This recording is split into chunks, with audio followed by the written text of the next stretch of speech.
Hello, Education 2220 students. I hope everyone had a great spring break, and I hope that everyone was able to work on the exam or go ahead and start getting to where you're studying and preparing, because remember that will close on March 19th if you haven't taken it.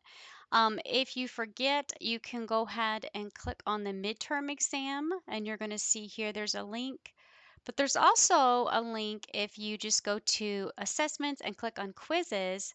You're going to see here that it has the midterm exam. So that's closing really soon on March 19th, so just be aware of that. Several people have already taken it, but there's still a few that need to take the exam.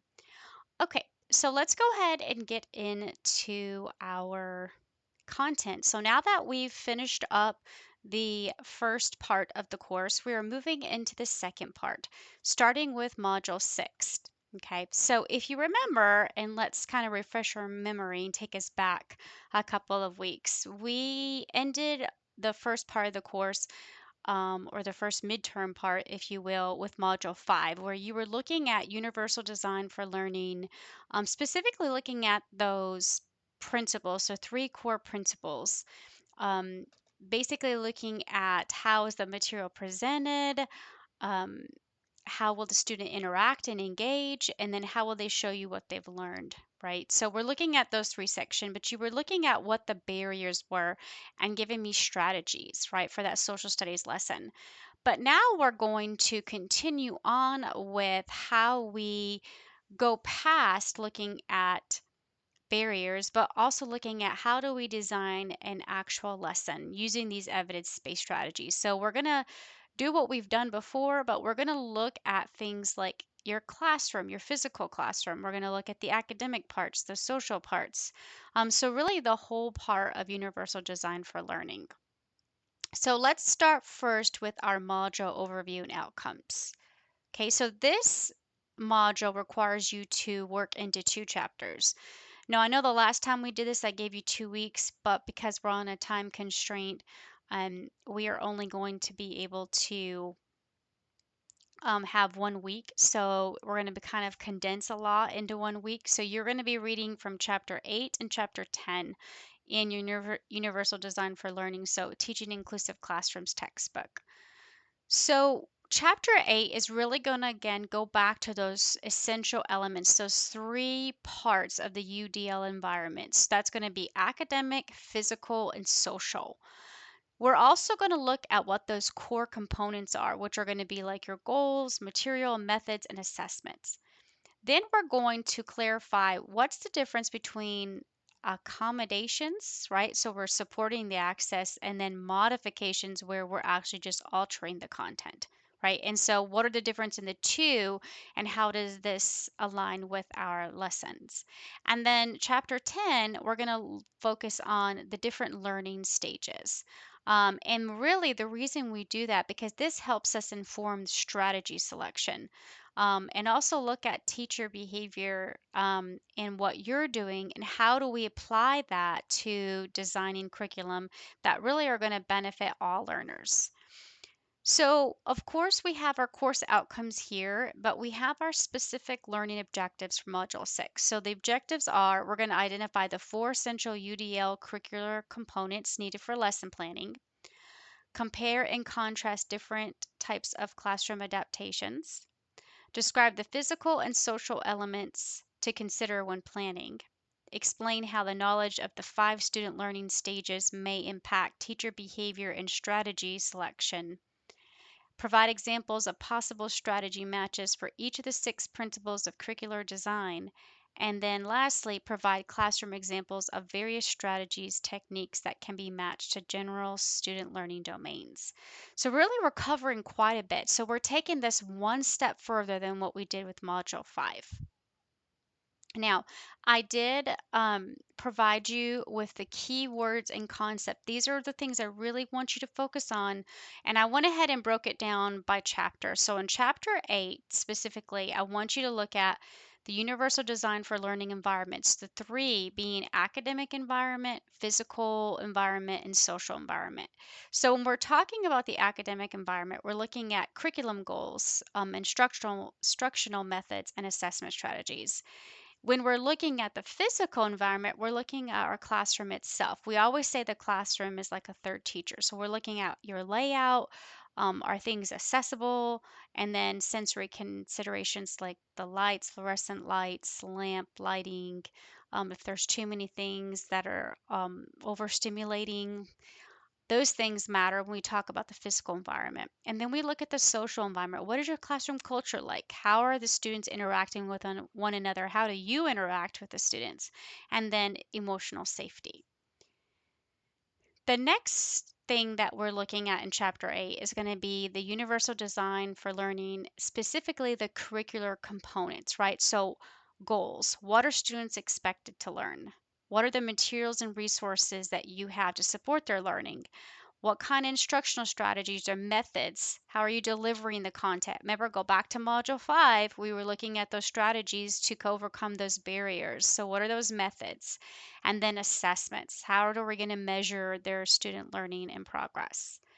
And then again, we said that one of our goals was we need to know the difference between accommodations versus modifications. So, accommodations is we're changing how a student access the information, right? We're not altering the curriculum. Um, and we want to see how they demonstrate their learning. But when we're modifying it, that means that we're going to alter their curriculum expectations for them. And this is really going to depend on the student and the IEPs as well. And then we have flexible instructional design. And that's really talking about how we know we have a varied uh, onset of learners, right? And we need to get to know our students. That way, we can embed those supports for them directly into the curriculum, which is what we're doing with our Universal Design for Learning planning. Now, Chapter 10, we really start to look at strategies specifically, instructional strategies, and then we look at those learning domains and how they play a key role into our universal design for learning and how we instruct students. So you're going to really be looking at the 5 learning stages in chapter 10. So we're looking at acquisition, fluency, maintenance, generalization, and adaptation. And I really want you to learn all 5 stages. You're going to look at principles of curricular design, right? So we're aligning that instruction with their needs and preferences. And then we're going to use those UDL, Universal Design for Learning, to really guide what strategies we're picking and selecting. Then we have our learning domains. Those 3 are cognitive, affective, and psychomotor. And when we talk about cognitive, think about those reasoning skills, thinking skills, problem solving. Affective really is talking about, your attitudes, emotions, your values, and how they play a key role in learning. And then psychomotor is really the physical classroom, right? And how it's coordinated to run and how it's that third teacher. And then we're also learning in chapter 10 about strategy matching. And what we mean by that is what instructional technique are you going to use based on the learning stage, what's the domain focus, and then the student characteristics. And then lastly, we look at what kind of evidence-based practices are there to be effective for teaching different diverse learners, and then how do we integrate that with UDL and differentiated instruction, and then again, knowing the difference between the two. So that's going to be kind of our sole focus when we're reading these 2 chapters. I also encourage you to use these keywords and concept as a study tool as well. Now, for reading, you're going to be reading chapters 8 and 10.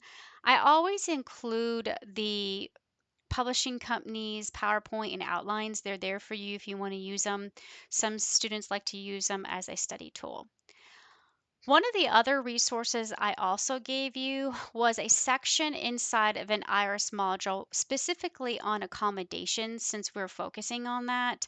So when you click on it, it's going to take you to this page. You will have to click again and it's going to take you onto page 5 where it talks specifically about accommodation. So I would like you to go through the whole page.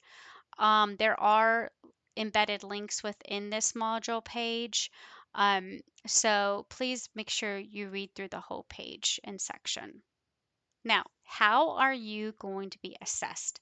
Well, we're going to do another lesson plan, okay? But now with this one, we're going to go a step further than what we did with module 5.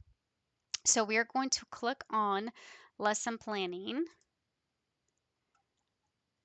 using UDL components. And you'll see here there are several sections. You have your Module 6 quiz, then you have the actual instructions. You have a template, which is what you're going to use. This is your lesson plan template.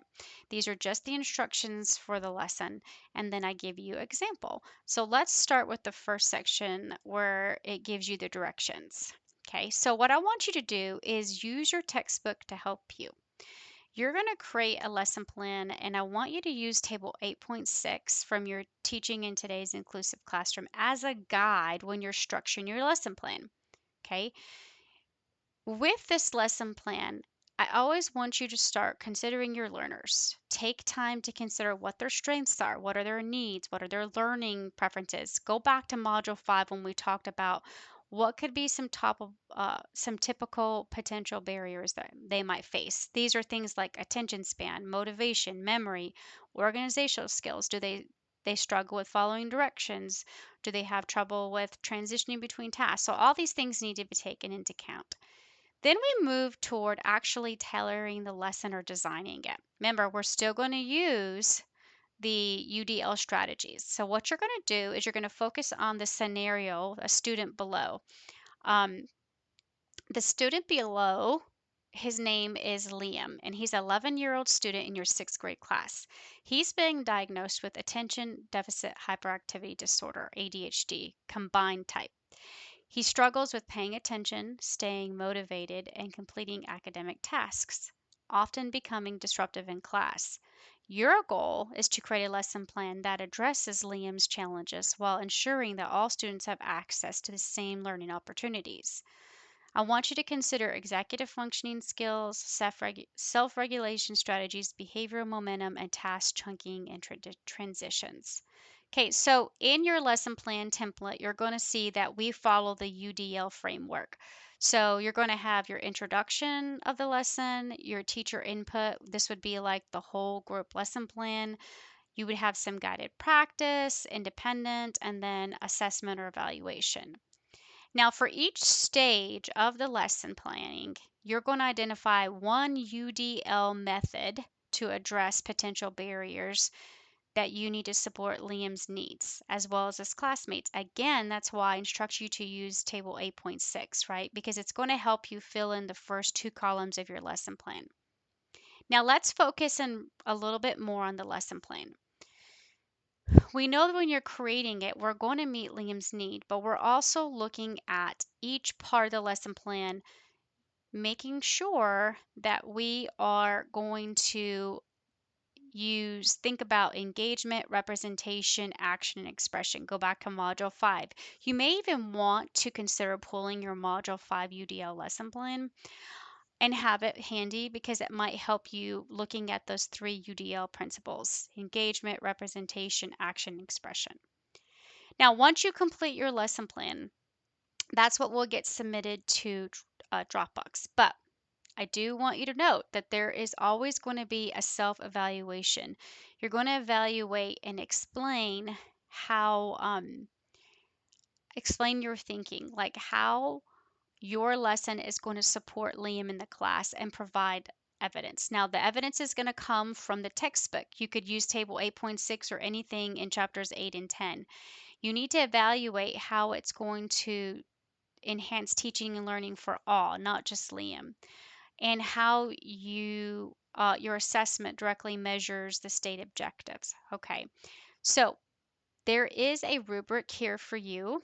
You will see how I'm going to grade it. It's out of 10 points. For the criteria, I sure that I'm looking at your lesson objective and assessment alignment. We look at the UDL principles, right? Um, we're looking at the application to Liam's needs, your self-evaluation, and then if your lesson plan flows and it's organized. So here is the actual template itself. Okay.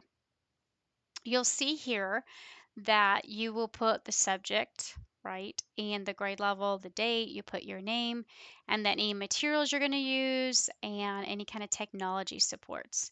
And then, as I mentioned before, you have kind of like a table set up for the lesson plan.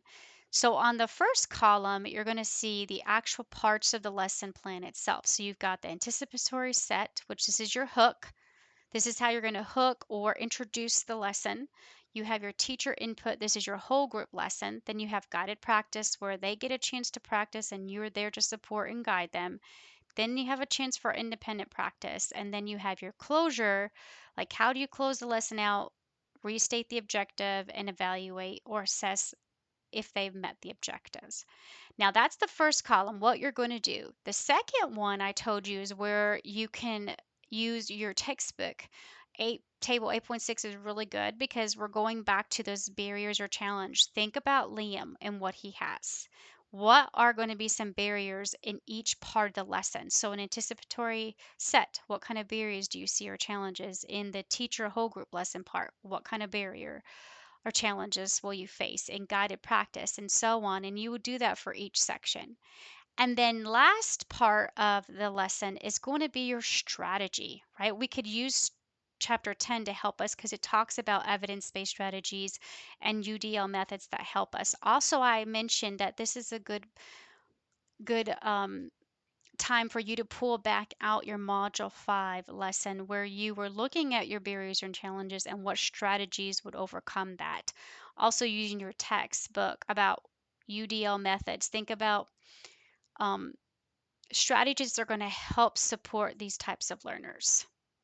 And if you scroll all the way down, there's a blank space. This is going to be for your self-evaluation. I would rather you just put it all on one page. If you'll see here, it just makes sense that way. I don't have to have you submit two different things if it's all on one. So just include your self-evaluation at the bottom of your lesson plan. And then you will see here, I also, if you look underneath the lesson plan template, which you're going to be using, is going to be an example. So this example is going to kind of give you an idea of what I'm looking for. This is great. I always encourage students to look at any examples it gives you because it gives you an idea of what I'm looking for. And then you'll see here they put their self-evaluation. Now, when you are going to justify, again, justify for each section. You know, how are your strategies helping Liam and the rest of the class? And you'll see here that they went ahead and included strategies for each part of the lesson. So make sure that you do that. Now, I don't care. I do always want you to cite, but since it's coming from our book, you don't necessarily have to cite it, just put the page number. But if you use anything else aside from our textbook, I do want an APA citation there. Okay. Lastly, you will have your Module 6 quiz. So even though there's a lot of things here listed in activity assessment, really you're just submitting your UDL lesson plan and then you're taking the Module 6 quiz. You'll see here that it closes on March 19th, so just be aware of that. All right, guys, I hope everyone has a great week. Again, please reach out if you have any questions. And also, don't forget, the last video, I spoke to you about your interview journal article or your work-based learning. So that was your choice-based project. It's also due March 19th. So just keep that in mind. All right, reach out if you have any questions. I hope you all have a great week. Until next time, take care.